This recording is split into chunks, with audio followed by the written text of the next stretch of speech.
Hey everyone, thanks for joining me for today's video. I haven't done one of these hyped, popular, new release types of videos in a while where I sample fragrances and give you my impressions. There are a number of reasons why, and one of those reasons is that it can be challenging to get a real impression of a fragrance just on a sample. Even sometimes if you have a big sample, there's just something different about having the bottle in hand. So with that, imagine that I'm inserting all the disclaimers here about the limitations of sampling, and let's get into it because I do like to try a lot of different fragrances. And the reality is that none of us have limitless budgets where we can just purchase all the bottles that we want and try them all. And we only have so much skin and so many days to be able to try fragrances. So with that said, know that these experiences that I'm sharing with you are really first impressions based on a limited sampling experience. Let's get into it. So I'm going to try to do this video different than I've done the ones in the past. I think I'm going to keep the category of like mass appealing. Is this a fragrance that most people would generally like? Yes or no? And then I would like to give you a rating on a scale of 1 to 10, my own impression of it, and then share my first initial thoughts from that sampling experience and whether I'm still interested in the fragrance, meaning would I like to try it again or someday explore purchasing a full bottle, and we'll go from there and see how that works out for you. So I'm going to start off with one that got a lot of hype here, maybe in the past couple of months, and it is from Narcotica called Happy Dust. I love the name. What a wonderful name for a fragrance. I mean, it immediately puts you in a good mood to think about happy dust, right? And then the shape and design of the bottle, the heft of the bottles and all of that, I think is appealing as well. From this house, I wasn't so crazy about one of the more recent releases called Narco Oasis. I thought it was a little bit much for my tastes, too deep on certain accords for me to really enjoy, although I thought it was a solid release. I will say about Happy Dust, it's been criticized for being a little bit too light, and maybe people thought that it was also fleeting. But I will say this fragrance, even the sample that I had, when I first tried it, I thought the same thing. I was like, well, this is really light. It's pleasant. It's lovely, but it like flew away as soon as I sprayed it on hand. I left that sample alone for probably a month and then came back to it and tried it again and had a completely different experience. I have to say that I do think that this is a mass appealing fragrance, particularly for people who are into vanillas or girly fragrances or gourmands. It's like an easy win once the fragrance has had a chance to mature a bit. It is a vanilla fragrance. It has some lovely powderiness to it, very light powderiness, and it has a sweet accord and something that I don't hear people describe. In the deep dry down, there's almost like an incensey, maybe even smoky touch, like a little hint that gives the fragrance some complexity and depth. On the opening and through the mid, it is a really light feeling, happy, vanilla, sweet fragrance that I think is mass appealing for people that enjoy vanilla fragrances. It's hard to go wrong with this, but that deep dry down becomes like a little bit thicker, a little bit of amber in the base, and something that is, like I said, a touch of like a smoky incensey vibe, very far in the background. I think this is a pretty big win. It's a fragrance that I would like to explore more in the future, so I'll give it a thumbs up. Don't remember if I told you the rating for Happy Dust, but I would give it probably like between a 7 and an 8. I think it's a very delightful, solid release. Next, we are going to go to a fragrance that I nearly blind bought. I love the name of it, Faces of Francis from Vilhelm Parfumerie. Now, I don't get most of the notes that we're supposed to get in the fragrance. The top notes are aldehyde, so think about like clean, soapy types of notes in saffron. And then in the heart, grilled pistachio. Interesting. So this was marketed as a pistachio fragrance. Juniper wood, driftwood, and in the base, oud, ambergris, cypriol, vetiver, fumed styrax.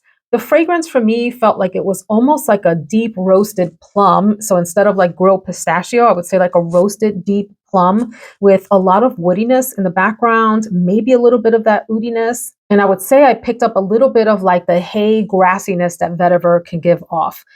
I was not a big fan of this fragrance. I would rate it about a 5 or a 6. And I don't think that this is a mass appealing fragrance. Definitely not a safe blind buy, something I would say to sample first to most people. It's an unusual fragrance and it is unique. I don't get any of the grilled pistachio. I would love to hear your impressions. If you've tried Faces of Francis, let me know what you think. Did you pick up what it was supposed to be giving?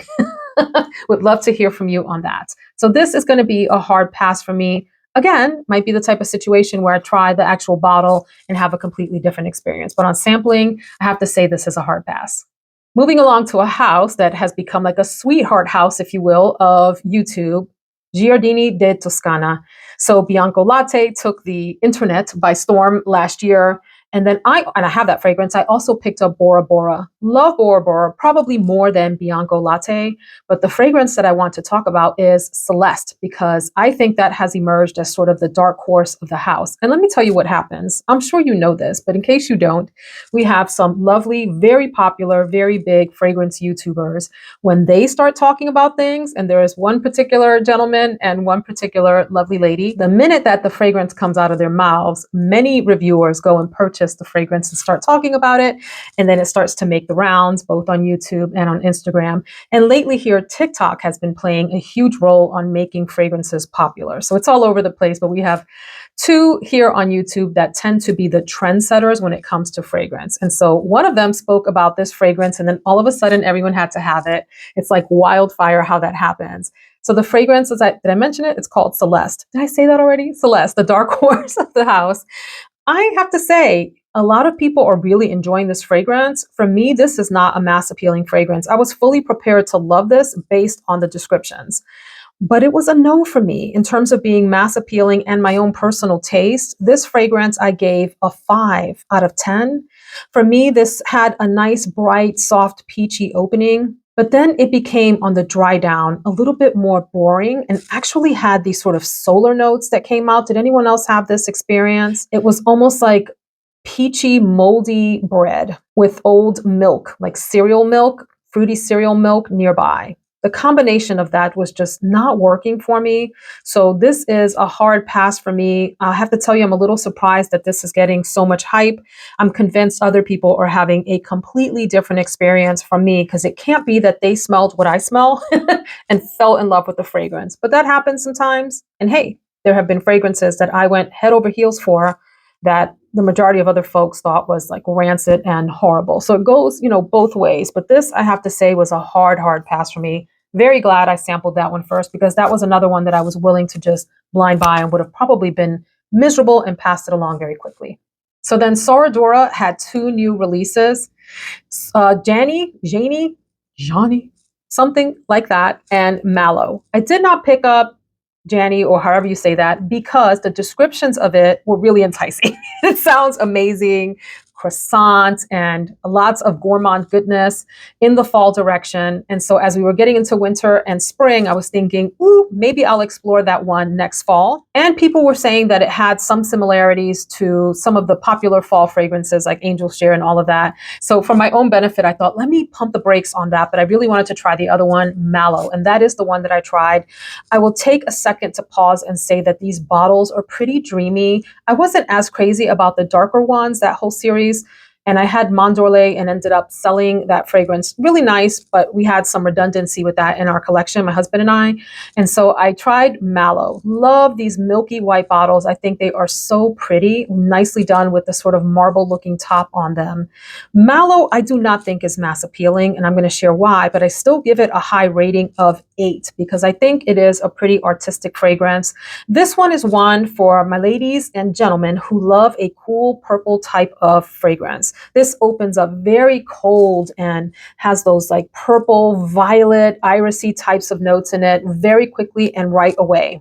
Then in the mid and in the beginning of the dry down stages, and then several hours thereafter, you get something that's a little more dense and powdery with this thin ribbon of delicate sweetness sort of rolled through the entire fragrance experience. It's like the sweetness finally enters the chat.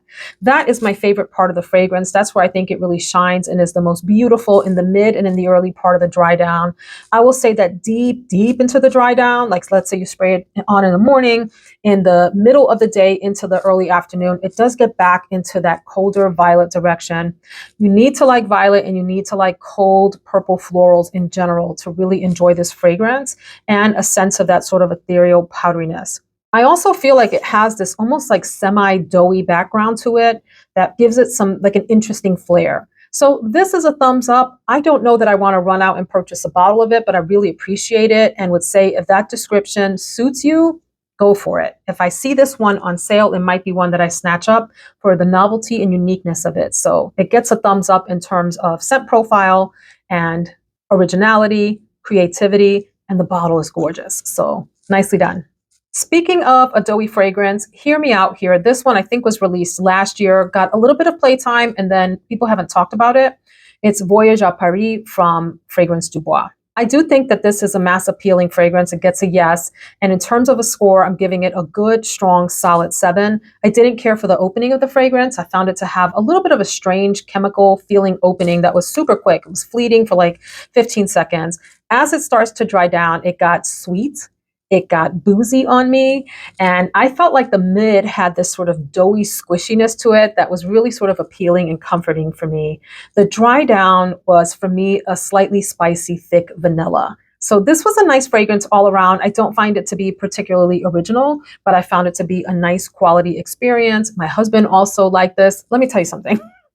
I put my husband and I through the paces. One day we were hanging out watching Naked and Afraid. Are you into that show? We can watch that back to back to back, the craziness that those people go through. Let's talk about that another time, maybe on my other channel. It's linked below if you like chatty videos with makeup and home life and products and whatever. And I talk about like audiobooks and TV shows on there. But anyway, while we were watching Naked and Afraid, I had probably a good 20 to 30 samples of fragrances, and we tried them out during that entire afternoon. So like we were a little fatigued, nose-wise by the end of the afternoon. He liked this one. He immediately said, I would really like to smell that on you again. And he's not like a gourmand lover. So for him to like a fragrance that has a strong vanilla base, I thought was interesting. That said, I think this is worth a sniff. I think it's worth sort of unearthing again now that it's gone through its initial hype phase and people have stopped talking about it. I think this is really nice. So I give this a thumbs up. I'm going to talk about maybe one of the most hyped releases of late winter 2024 here. But first, I want to give a big shout out and thank you to our fragrance friend out here, Patrick. Hey, guy, hey. He has sent me a number of fabulous samples, a couple of which have become full bottles for me. And he sent me a sample of this next one, and I'm grateful. So thank you so much for all of your thoughtfulness. I appreciate you. This is Narcotic Delight from Initio. I've enjoyed the house. I have very many fragrances from the house and have really liked everything that I've purchased so far. Some are strong loves, some are light loves, and some are really strong likes. Narcotic Delight, I have to say, I do not think this is a mass appealing fragrance, although it's being portrayed as such on reviews. And so that's just my opinion. I do give this an 8, which is a really solid score. I found this to be somewhat original and novel, although I do think it has some similarities to Side Effect, which people have said. It maybe doesn't have like that airy thing that Side Effect has in the opening and in the mid before it becomes sort of a full-on, dried down, strong, like boozy, tobacco-y vanilla. So it doesn't have that, but it has some of the sort of like background effect, if you will, from Side Effect. And it has some like Altair vibes as well. I found this to feel like, without knowing what the notes were, boozy. I feel like it smelled like it had a lot of dried fruits, like figs and dates, and a combination of that in it. And there was something in the fragrance that I'm not super duper crazy about that was in like the maybe like licorice and even grapey direction. That said, I still think that this is a really lovely fragrance, and I can see how people fell in love with it right away and went ahead and ordered at full retail price. It is a really strong fragrance. It does have a level of what I would call like cozy sexiness to it. So I see the appeal of this fragrance. Would I pick this up? I would have to see this go on sale like Initio does sometimes, and I would strongly consider it. It is a nice fragrance. And so I can see the hype, and I give this one a thumbs up. So then I think a lot of you are familiar with the hype around the fragrance Ganymede. Whew, that's an interesting one. So I had to try Ganam Exrate. I do not think that this is mass appealing at all. I do think it is its own sort of artistic achievement, and I would give this a 9 out of 10. On its own, standalone. Not that I would personally wear this fragrance. I think this is the kind of fragrance that might wear me, and so I'm not interested in purchasing a bottle, but I have to give this fragrance respect for what it is. But I first have to tell you my husband's reaction to this. He sniffed and immediately said, "What the is this?" His reaction is that it smells like rotten cattle feet. Time passed. We continued to watch TV. And 30 minutes later, he was so bothered by his sampling experience 30 minutes ago that he stopped and said, "Who made that fragrance?" I told him the maker of the fragrance, and he said, "He's a I mean, if that is not the most hilarious reaction my husband has probably ever had, except for, do you remember his reaction to Mangonificent from Unique Luxury? Ooh, he hated that one. That was the other really rough reaction, but this one was pretty bad. For me, I had a completely different reaction. I would describe this as smelling like metal shavings. If you've ever worked with either hot metal or seen metal like welding where there's sparks flying, or somebody has shaved metal, because you can do that, metal shavings, like hot metal shavings, mixed with saffron, mixed with a buttery leather, mixed with some, like whatever you imagine space dust to smell like. I know that sounds absolutely weird and like who would want to smell like that? Not me. I don't think I want to wear this, but I do appreciate the uniqueness of it and the creativity of it. And I have to tell you, if I smelled this on a gentleman walking by, I would probably be intrigued and be like, oh my gosh, that's a really interesting fragrance, sir. What do you have on? I wouldn't necessarily want my husband to smell like this. It's not a sexy fragrance. It is, well, I guess some people would think so. I don't. I do think it is intriguing and unique and very creative. So I do give it a thumbs up from that perspective, but a thumbs down in terms of do I want it and would I want to wear it? No, I would not. Speaking of my husband's reaction, he's not a gourmand lover, so keep this in mind. I was interested in trying Le Gourmand from Jousset Fragrances, which a lot of people talked about being almost like a brownie batter, realistic chocolate, like decadent, desserty fragrance. I am kind of out of my chocolate phrase. I only have probably 4 chocolate fragrances that are still standing in the game of fragrance survivor on my shelves. I used to have something in the neighborhood of between 10 and 15, but I've sold off a lot of those and given them away only because we go like in and out of phases with different kinds of notes that we love, right? So that's all that's happening there. Mass appealing, I would say maybe you really have to like a literal gourmand to enjoy this fragrance because it does smell like brownie batter. I do give it a 7 in terms of the scent and whether the scent is an appealing scent.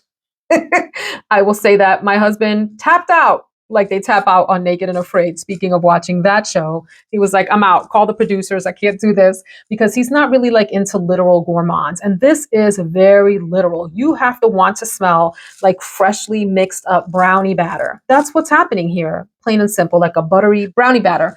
If that doesn't appeal to you at all, this is not the scent for you. I wouldn't even play around with it. And I don't even have another description for it. That's it. You know what I'm talking about. When you're about to pour it into the pan and then bake it right at that point, that really delicious chocolate smell, yes. But it doesn't have a perfumey aspect to it that I think I appreciate from a fragrance like Gourmand Coquin, which is now Fève Gourmande from Guerlain. That is probably the kind of chocolatey fragrance that I would be into that has some florals with it, something else, some amber, something to balance out that intense chocolatiness. That said, listen, if chocolate is your zhuzh, this is the fragrance for you. I think this fragrance was actually released in the middle or maybe the early part of 2023, so perhaps it doesn't belong in this video. I don't quite remember. It's from Electimuss. This is a house that people either enjoy or don't. And the fragrance is called Vanille. Is it vanille or vanilla? 1 second, please. Loading the fragrance name. Vanilla. Vanilla Edesia is the name of the fragrance, or Edesia. Edesia. Anyway, this is not a mass appealing fragrance in my opinion at all, but I do give it an 8 for the intrigue and artistry of it. So this felt to me, here's the thing, I smelled this and I was like, this kind of reminds me of like the House of Amouage, which is interesting because the perfumer here is one of the perfumers for Amouage, Cécile Zarokian. So I was like, oh my gosh, that makes total sense. Surprise, surprise. So I got to give it up for the artistry of the fragrance. For me, this felt like a combination of frankincense and cinnamon playing together at the forefront with a really strong background of sandalwood and vanilla as the base. I found this fragrance to be really interesting. It's one that I would like to try again, maybe one day a full bottle. I'm not quite sure. But I got to give it its respect for what it is. It's a really nice, solid, and interesting release. And if you like frankincense and spices, this might be one that would interest you. From the house of Ormond Jayne, Arabesque is the next fragrance that I tried. I do think this has a certain kind of mass appeal, especially for people that have been into fragrances for a while. For those that are a little bit newer to fragcom and this crazy world of fragrance sniffing and collecting, maybe this fragrance would be too much for them, like in terms of the intensity of it. I do give it an 8 for what it is. And I have to just say before I describe this, I don't think I'm interested in this because I have a lot of this scent profile in my collection and can't seem to stop collecting it. So I'm going to draw the line here. So this opens like a bright, dense rose. And when I say bright and dense, because those seem like they oppose each other, bright in terms of like the tone of the rose and dense in terms of the thickness of it. So it comes off really strong at first. And as it starts to dry down, oud comes out to play along with a number of spices. This fragrance has been compared to Dior's Oud Ispahan, and I get that. So from that sense, it's a really sort of pungent, oudy, spicy rose, and maybe even some woodiness in the background. It is strong. Again, if you like that type of scent profile, I think this is an easy win. However, for beginners, this might be a bit much. Again, I don't know that this is a fragrance that I need in my collection. You know, minds can be changed. But if you're into that profile and you don't have one of these, this might be a great solid one to start off with.